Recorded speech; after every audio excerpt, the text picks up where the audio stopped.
The DJI Mini 2 has been my favorite drone for many years, but unfortunately I think the time may be coming for an upgrade. The news of the DJI Mini 4 Pro is starting to become relentless and the rumors are now fever pitch. With that said, I wanted to take a look at should you upgrade from the Mini 2 to the Mini 4 Pro based on the rumors and the specs that we think we're going to see. These are rumors. I could be completely wrong about all of this. I'm simply sharing what I've found online. The DJI Mini 2 is not only my favorite drone, but it is many of yours too. And I don't see everyone making the change or the leap to a brand new drone, but I think there are specific reasons that you would go for an upgrade, and hear me out on this. My biggest problem with the Mini 2 has been filming in low light. I have always loved capturing sunsets and flying throughout golden hour. Capturing smooth video in low light conditions with the Mini 2 has never been its strong suit, and I've actually been challenged with it quite a lot. That's been my biggest pain point. The other thing that has kind of annoyed me a little bit over the time that I've been flying my drone, and this may not really affect you too much, but as a content creator, having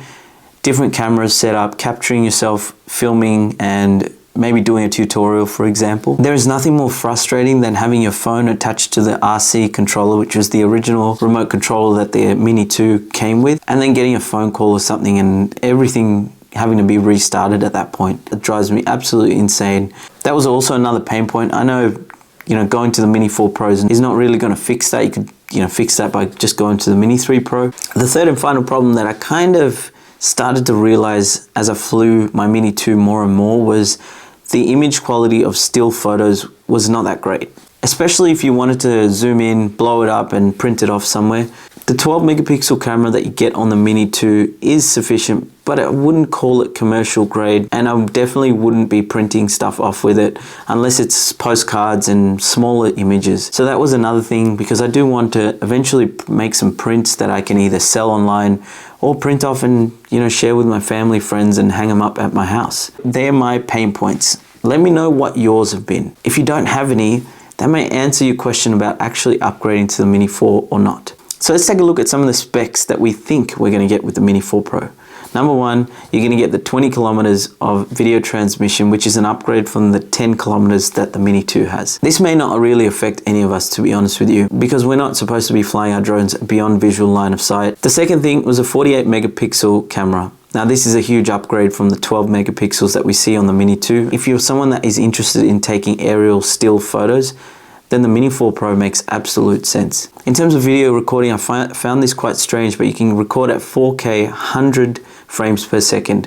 It's very weird. You normally see this in 30 frame increments, so 100 frames is going to be a little bit different. There must be an obvious reason DJI has gone with this, but I don't know why. I'm not a camera expert or anything like that. Let me know in the comment section if you have any kind of theories on why they would do this. On the Mini 4 Pro, it is rumored that there will be 360 omnidirectional obstacle avoidance.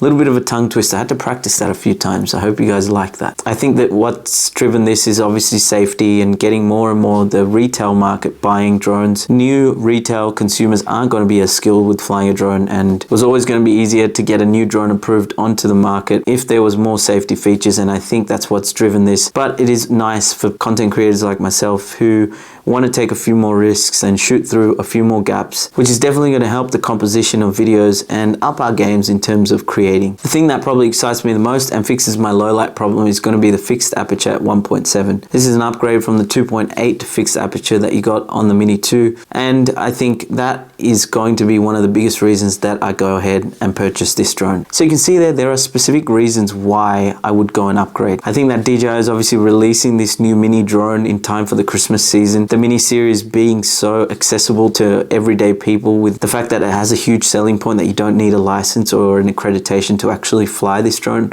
is a huge part as to why I think they've rushed this along. And I think we're going to see this probably by the 15th of September from everything that I'm seeing online. So will I be buying one? Most definitely. It's something that I have been looking forward to for quite a while now. Let me know in the comment section if it's something you're considering. Apart from that, I hope you have a wonderful day, and I'll catch you in the next video. Take care.